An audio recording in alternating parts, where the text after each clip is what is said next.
Mayroon kang sinasabi sa kanya araw-araw. Sa umaga may mensahe ka. Sa tanghali nagtatanong ka kung kumain na siya. Sa gabi nagpapaalam ka bago matulog.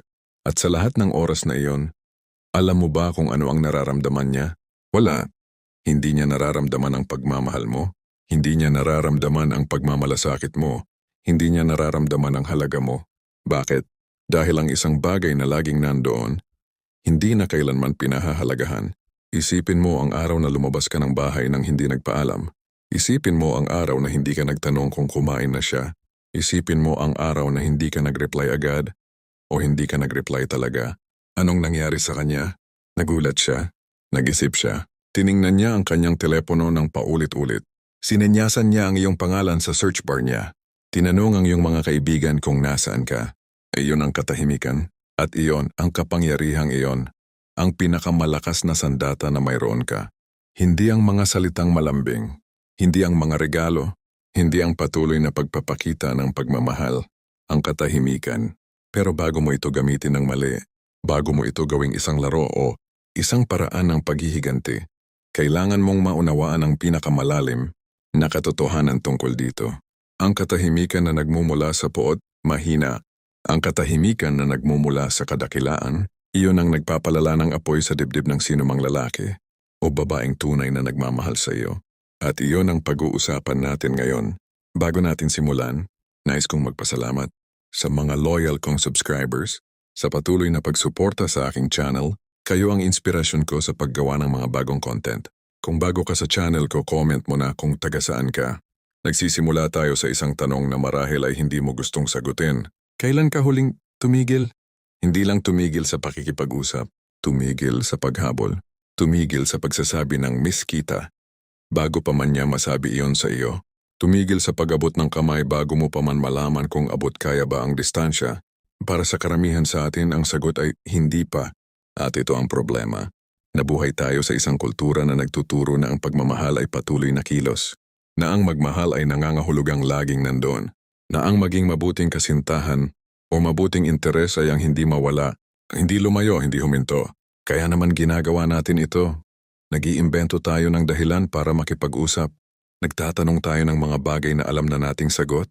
Nagpapadala tayo ng mga meme, ng mga larawan, ng mga naalala kita sa ganito na mensahe. At sa ating isipan, iniisip natin, pinaparamdam ko sa kanya na nandito ako, pero sa kanyang isipan, naiisip niya. Alam ko naman na nandoon ka. Lagi kang nandoon. At doon nagsisimula ang pagkasira ng lahat. Hindi dahil masama kang tao, hindi dahil mali ang iyong intensyon, kundi dahil ang sobrang pagkakaroon ng isang bagay, kahit na ang pinakamagandang bagay sa mundo, ay nagbibigay ng isang mapanganib na mensahe. Libre ito, walang halaga ito. Hindi ito nangangailangan ng pagsisikap. Pag-isipan mo ang pinakamahal na bagay na mayroon ka. Ang telepono mo, ang kotse mo, ang tahanan mo, ang trabaho mo. Bakit mo pinahahalagahan ang mga iyon? Dahil alam mong hindi sila permanente. Alam mong maaari nilang mawala. Alam mong may presyo sila. Hindi lang sa pera, kundi sa pagsisikap, sa oras, sa pagpapahalaga. Pero ikaw, ibinibigay mo ang iyong sarili ng libre. Ibinibigay mo ang iyong oras ng walang kondisyon. Ibinibigay mo ang iyong atensyon nang hindi ito kailanman hinahanap. At pagkatapos ay nagtataka ka kung bakit hindi ka pinahahalagahan. Ito ang problema. Andito ay hindi problema ng pagmamahal. Ito ay problema ng pagpapahalaga sa sarili. Sinabi ni Marcus Aurelius sa kanyang mga sulatin, ang mga sulatin na kilala natin bilang mga pagninilay na ang pinakamapanganib na kaaway ng isang tao ay hindi ang panlabas na mundo. Ang pinakamapanganib na kaaway ay ang sariling pagkakamali na tinatanggap bilang katotohanan. At ang katotohanang tinatanggap ng napakaraming tao ngayon ay ito, na ang pagmamahal ay nangangahulugang walang hangganan na pagiging available. Mali iyon. At sa pagkakamaling iyon, marami sa atin ang natagpuan ng sarili sa isang sitwasyon kung saan ang taong minamahal nila ay hindi sila minamahal pabalik.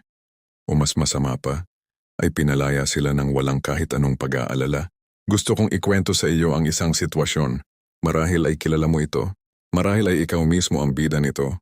May lalaki. Tawagan nating si Marco. Si Marco ay isang mabuting tao. Matulungin, mapagmahal, laging nandoon para sa taong gusto niya. Hindi siya masamang tao. Sa katunayan, Isa siya sa pinakamabuting tao na maaari mong makilala at iyon mismo ang problema niya. Nang makilala niya si Leia, agad siyang naging available. Nagre-reply siya sa loob ng ilang segundo. Tinatanggal niya ang kanyang mga plano para makasama si Leia. Sinasabi niya ang lahat ng nararamdaman niya. Walang nakatagong emosyon, walang nakatagong saloobin. Sa simula nagustuhan ito ni Leia. Ngunit pagkaraan ng ilang linggo, nagsimula siyang huminto sa pag-reply ng mabilis. Nagsimulang maging maikli ang kanyang mga sagot.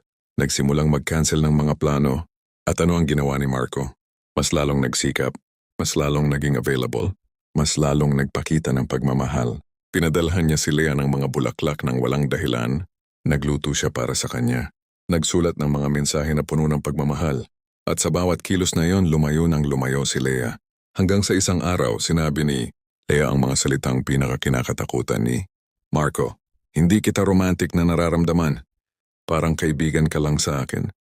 Nasaktan si Marco, naguluhan siya. Sa isipan niya, ginawa ko ang lahat.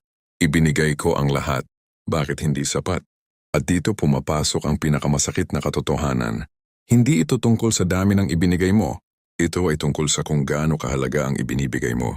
Nang ibigay ni Marco ang lahat, ang kanyang oras, atensyon, pagmamahal, nang walang kahit anong pagpipigil, nang walang kahit anong sariling mundo na iningatan, hindi siya naging mas mahalaga sa mata ni Leia.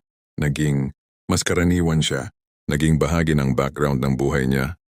Katulad ng hangin, ng tubig, isang bagay na laging nandoon at hindi na kailangang pansinin. Ngayon, isipin mo ang kabaligtaran. Isipin mo si Marco na may sariling buhay. Si Marco na may mga pangarap na aktibong hinahabol. Si Marco na minsan ay masyadong abala para sumagot agad. Si Marco na hindi laging available. Hindi dahil nagagalit siya. Hindi dahil niloloko niya si Leia. Kundi dahil mayroon siyang sariling mundo na puno at buo. Anong mararamdaman ni Leia? Gusto niyang malaman ang mundo ni Marco. Gusto niyang maging bahagi ng buhay na iyon. Gusto niyang kumita ng atensyon ng isang taong hindi madaling makuha ang atensyon. Yun ang lakas ng katahimikan. Hindi ang pagtahimik dahil galit ka. Hindi ang pagtahimik para maparusahan siya. Kundi ang katahimikan na nagmumula sa isang tao na may sapat na buhay, na hindi nangangailangan ng patuloy na pagpapatunay mula sa labas. Pero ang problema ay, marami sa atin ay hindi iyon ang katahimikan na ating ginagawa. Kapag natahimik tayo dahil nasaktan tayo. Natahimik tayo nang may pag-asa na mamamalasin niya tayo. Natahimik tayo habang binibilang natin ang minuto bago niya manotice ang ating kawalan.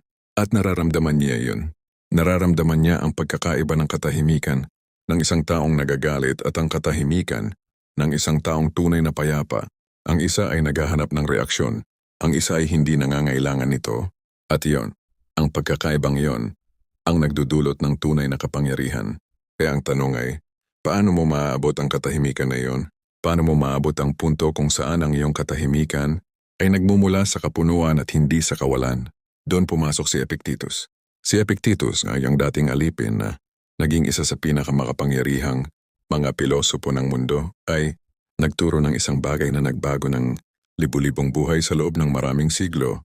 Sinabi niya, huwag hanapin ang mga pangyayari na mangyayari ayon sa iyong kagustuhan. Ngunit naisin na ang mga pangyayari ay mangyari kung paano sila mangyayari at magiging payapa ka. Hindi ito tungkol sa pakikipagrelasyon lamang. Ito ay isang prinsipyo ng buhay. At kapag inilapat mo ito sa iyong buhay, kapag talagang tinanggap mo na ang iyong sariling kapayapaan, ay hindi nakasalalay sa kung anong sagot ang ibibigay niya sa iyong mensahe. Doon nagbabago ang lahat. Dahil sa sandaling iyon, ang iyong katahimikan ay hindi na isang laro. Ito ay nagiging isang katotohanan. Ngayon pag-usapan natin ang tunay na solusyon. At ito ay hindi isang listahan ng mga tricks. Hindi ito isang gabay kung paano mo malalaro ang kanyang emosyon. Ito ay isang paraan ng pamumuhay. Unang prinsipyo, ang katahimikan. Bilang pagpapahalaga sa sarili, ang pinakaunang bagay na kailangan mong maunawaan ay ito. Ang tunay na kapangyarihan ng katahimikan ay hindi nagmumula sa pagtahimik para sa kanya. Nagmumula ito sa pagtahimik para sa iyong sarili. Nang magsimulang gawin ni Marcus Aurelius ang kanyang pagninilay, hindi siya nagsulat para sa publiko. Nagsulat siya para sa kanyang sarili. Mga tala ng isang tao na nagtatrabaho upang maging mas mabuting bersyon ng kanyang sarili, hindi para sa iba, kundi para sa kanyang sariling kapayapaan. At iyon ang simula ng lahat. Ang katahimikan na nagmumula sa pagpapahalaga sa sarili ay nagmumukhang ganito. Alam mong may halaga ka. Alam mong ang iyong oras ay mahalaga. Alam mong ang iyong atensyon ay isang pribilehiyo, hindi isang karapatan ng iba. Kapag naniniwala ka roon, tunay na naniniwala, hindi lang sinasabi. Ang iyong mga kilos ay magbabago ng kusang loob. Hindi ka na magre-reply sa loob ng ilang segundo sa bawat mensahe dahil alam mo na ang iyong oras ay may ibang halaga rin. Hindi ka na magkakansela ng iyong mga plano para lamang maging available. Kapag iyon ay kanyang gusto, hindi ka na mag-iimbento ng dahilan para makipag-usap dahil kapag gusto mo siyang kausapin, gagawin mo iyon at kapag abala ka, at iyon ay totoo at katanggap-tanggap. Ito ay tinatawag ng mga stoiko na dignitas. Ang dignidad na nagmumula sa loob, hindi mula sa pagkilala ng iba. At kapag nagtataglay ka ng dignidad na iyon, napapansin ng mga tao. Napapansin nila na hindi ka naghahanap ng kanilang pag-aproba. Napapansin nila na meron kang sariling pamantayan kung paano ka dapat tratuhin. At hindi nila ito masasabing suplado dahil ito ay kalmado. Ito ay tiwala. Ito ay isang uri ng katahimikan na nagsasabing, mayroon akong sariling mundo, at ito ay kapwa buo at maganda. Ikalawang prinsipyo, ang kapangyarihan ng pagkabigo na makuha ang iyong atensyon. Sinabi ni Seneca, ang pilosopo, estadista at makata ng unang siglo, na ang pinakamakapangyarihang mga tao ay hindi ang may pinakamaraming sinasabi, kundi ang may pinakamaraming hindi sinasabi. Isipin mo ang pinakamakapangyarihang mga tao na nakilala mo sa iyong buhay, ang mga pinuno. Ang mga taong tunay na may awtoridad, sila ba ay nagbubulak ng salita sa lahat ng oras? O mayroon ba silang isang kalidad ng katahimikan? Isang kakayahang manatiling, nakasentro kahit na ang lahat ay naghahanap ng kanilang reaksyon? Ang kalidad na iyon ay hindi kusang loob na nabubuo. Ito ay resulta ng taon-taong pagsasanay na hindi sumasagot sa bawat provocation, hindi nagbibigay ng reaksyon sa bawat emotional na trigger, hindi naghahatid ng atensyon sa lahat ng humihiling nito. At kapag inilapat mo ito sa iyong pakikipagrelasyon, kapag hindi ka agad sumasagot sa bawat bakit hindi ka nag-reply, kapag hindi ka nagbibigay ng mahabang paliwanag sa bawat katanungan tungkol sa iyong mga ginagawa na nagtatayo ka ng isang bagay na hindi kayang gawin ng maraming tao, nagtatayo ka ng misteryoso, hindi ang misteryoso na gawa-gawa at plastic. Ang misteryosong nagmumula sa isang taong tunay na may sariling mundo, isang mundo na ang pinto ay may pribilehiyo, hindi karapatan, at ang taong mahal ka o ang taong nagsisimulang mapansin ka ay mararamdaman iyon. Magsisimula siyang magtanong sa kanyang sarili. Ano ang iniisip niya? Ano ang ginagawa niya? Naisip pa ba niya ako? At sa mga tanong na iyon nagsisimula ang tunay na interes, hindi ang interes na nagmumula sa panlabas na pagpapakita ng pagmamahal, kundi ang interes na nagmumula sa loob. Ang intrinsic na pagnanais na malaman ka, ang tunay na pagnanais na maging bahagi ng iyong mundo. Ikatlong prinsipyo, ang sining ng pagpapababa ng halaga ng pagsagot. Ngayon, pag-usapan natin ang isang bagay na mas praktikal. Ito ay hindi tungkol sa pag-ignore. Ito ay hindi tungkol sa pagiging walang malasakit. Ito ay tungkol sa isang bagay na mas pinino, ang sining ng hindi pagbibigay ng higit sa kinakailangan. Isipin mo ito bilang isang ekonomiya ng atensyon. Sa economics, alam nating ang scarcity, ang kakulangan, ay nagdudulot ng halaga. Ang ginto ay mahalaga dahil mababa ang supply nito. Ang oras ng pinakaabala at pinakamahusay na mga tao ay mahalaga dahil limitado ito. Ang iyong atensyon ay katulad nito. Kapag ibinibigay mo ang iyong buong atensyon sa lahat ng oras, kapag lagi kang available, lagi kang nagre-reply, lagi kang nandoon, ang supply ng iyong atensyon ay walang limitasyon. At ayon sa batayang prinsipyo ng ekonomiya, ang walang limitasyong supply ay nagdudulot ng mababang halaga. Pero kapag ang iyong atensyon ay may limitasyon, kapag alam ng tao na hindi ka lagi nandun dahil mayroon kang sariling buhay na aktibong isinasabuhay, ang bawat sandaling maging available ka ay nagiging mas espesyal. Hindi ito manipulasyon. Ito ay katotohanan. Ang pilosopiya ng Stoiko ay nagtuturo sa atin na ang bawat bagay sa mundo ay may natural na halaga na naaayon sa kanyang katangian. Ang problema ay kapag ang mga tao ay kumikilos laban sa kanilang natural na katangian, kapag ang isang taong may tunay na halaga ay kumikilos na parang walang halaga. Nilalabag nila ang natural na kaayusan ng mga bagay. Ang katahimikan ay ang pagbabalik sa natural na kaayusan. Ito ay ang pagkilos ayon sa iyong tunay na halaga. Ikaapat na prinsipyo, ang mundo na iyong tinatayo. Ngayon narito ang pinakaimportanteng bahagi ng lahat ng ito, at ito ang bahaging karaniwang nilaktawan ng mga tao kapag pinag-uusapan ang katahimikan at kapangyarihan sa pakikipagrelasyon. Ang katahimikan na walang laman ay walang kapangyarihan. Kung tatahimik ka at wala kang ginagawa sa oras na yon, kung nakahiga ka lang at naghihintay na mag-text siya, ang katahimikan mo ay parang isang bakanteng kwarto. Mararamdaman niya iyon. Mararamdaman niya ang kawalan sa likod ng iyong pagtahimik. Pero kung ang iyong katahimikan ay puno, kung habang hindi ka nakikipag-usap sa kanya, ay aktibo kang nagtatayo ng isang buhay na talagang kapuri-puri, iyon ang iba. Yun ang punto kung saan nagiging magnetic ang katahimikan. Pag-isipan mo ito. Ang pinakakaakit-akit na mga tao sa iyong buhay, ang mga taong gusto mong makasama, gusto mong makausap, gusto mong makilala ng mas malalim. Sila ba ay mga taong walang ibang ginagawa, kundi maghintay sa iyo? O sila ay mga taong may sariling mundo, sariling mga pangarap, sariling mga kinakaharap na hamon na ginagawang kawili-wili ang kanilang buhay? Ang sagot ay malinaw, kaya ang tunay na gawain, ang gawain na walang shortcut, ay ang aktibong pagtayo ng isang buhay na nararapat ibinahagi. Meron kang mga pangarap na matagal mo nang nailalagay sa likod, oras na para iharap ang mga iyon. Mayroon kang mga kakayahang hindi mo pa lubusang pinauunlad, oras na para paunlarin ang mga iyon. Mayroon kang mga relasyon, mga kaibigan, pamilya, na nalagpasan mo dahil masyadong inuna ang isang tao. Oras na para bumalik sa mga iyon. At sa prosesong iyon, kailangan sa prosesong aktibong pagtayo ng isang buhay na puno at mahalaga. Ang katahimikan mo ay natural na magkakaroon ng lakas. Hindi mo na kailangang gumawa ng effort na tumahimik dahil totoo kang abala. Hindi mo na kailangang pigilan ang sarili sa pag-text dahil nasa gitna ka ng isang bagay na mas kapanapanabik pa sa pag-text. Iyon ang pinakamataas na antas ng lahat ng ito. Ikalimang prinsipyo, ang wastong paggamit ng katahimikan sa mga tiyak na sitwasyon. Ngayon pag-usapan natin ang mga tiyak na sitwasyon kung saan ang katahimikan ay partikular na makapangyarihan. Una, pagkatapos ng argumento, kapag nagkaroon kayo ng away, ang natural na reaksyon ay ang patuloy na pag-usap, patuloy na paliwanag, patuloy na pagtatanggol ng iyong sariling posisyon. Pero isipin mo kung ano ang nangyayari kapag tumahimik ka. Kapag tumahimik ka pagkatapos ng argumento, nang may dignidad, nang walang drama, nagbibigay ka ng espasyo. At sa espasyong iyon nagsisimulang magtrabaho ang kanyang isipan, nagsisimula siyang mag-replay ng nangyari, nagsisimula siyang tanungin ang kanyang sarili kung tama ba ang kanyang mga sinabi. Ang katahimikan mo pagkatapos ng argumento ay nagsasabing, hindi ko kailangang manalo ng bawat laban sa salita. Mayroon akong sapat na kumpiyansa sa aking sarili na hayaan ang katotohanan na magsalita para sa akin.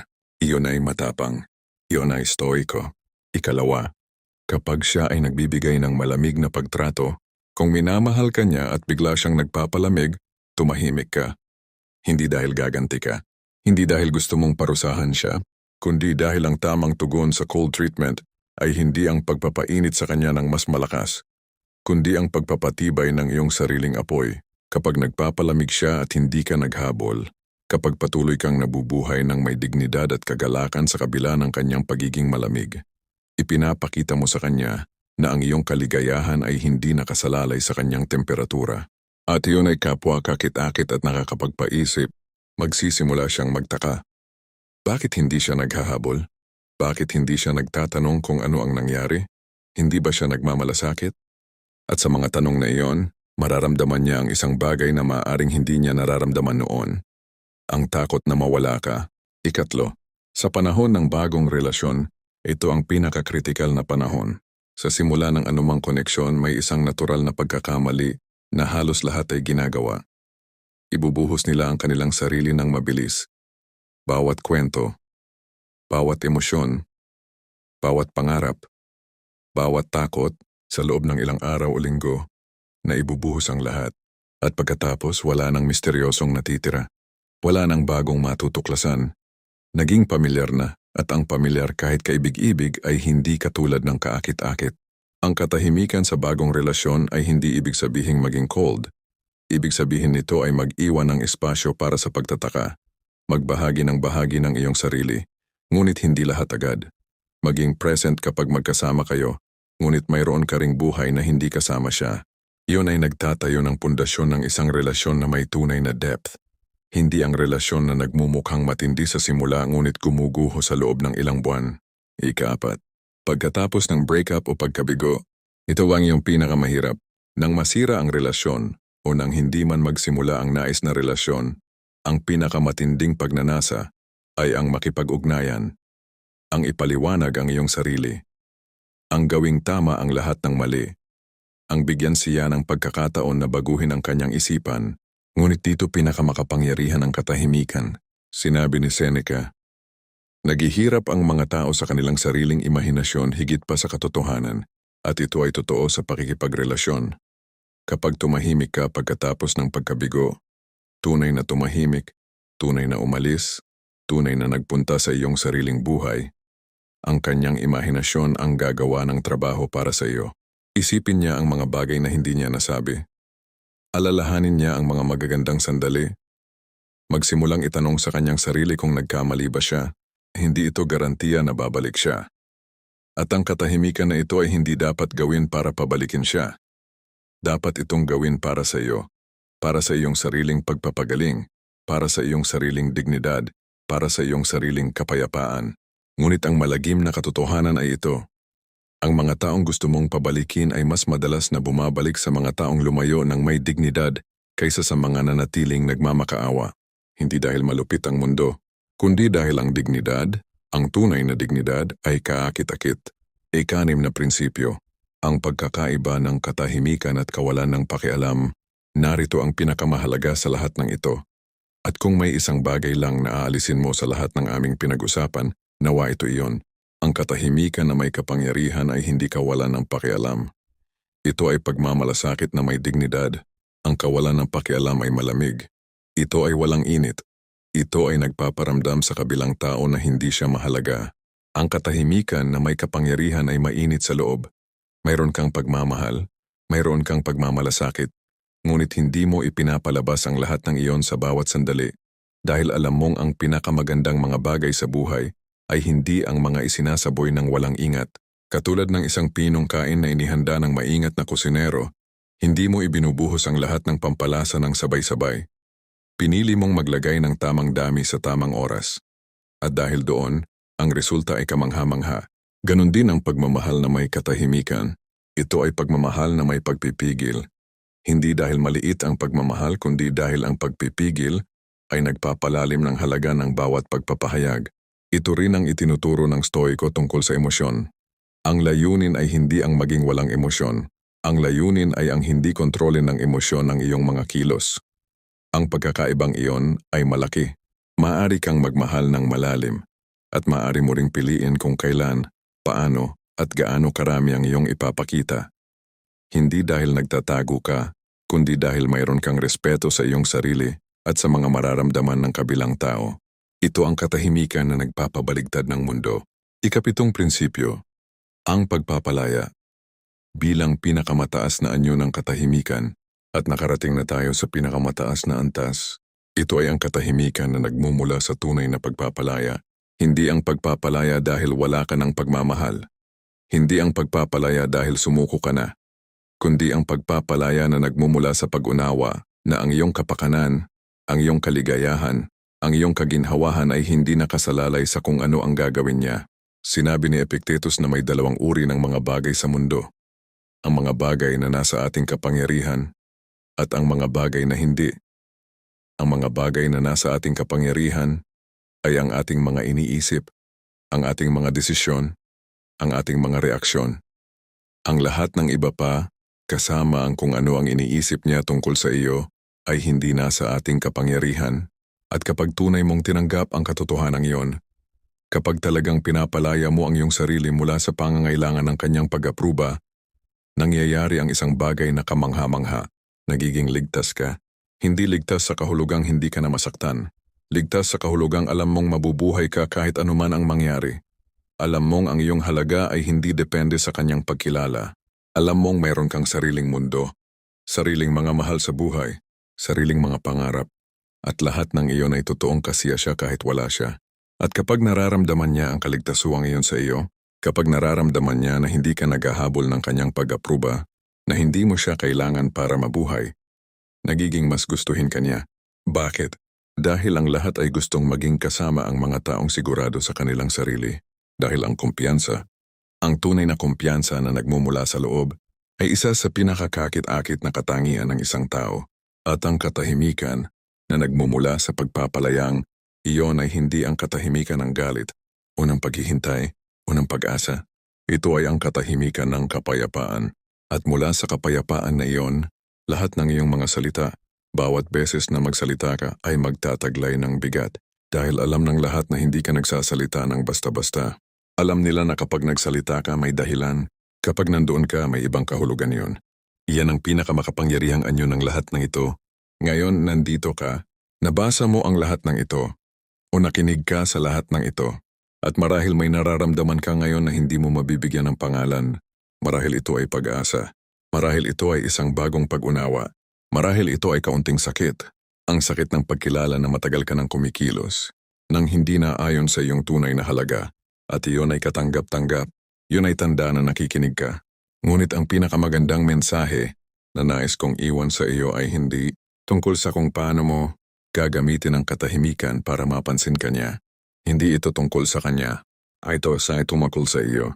Ang katahimikan na tunay na nagbabago ng buhay, ang katahimikan na itinuturo ng mga Stoiko, ang katahimikan na isinabuhay ni Marcus Aurelius sa gitna ng kanyang mga digmaan at mga krisis ay hindi isang taktika.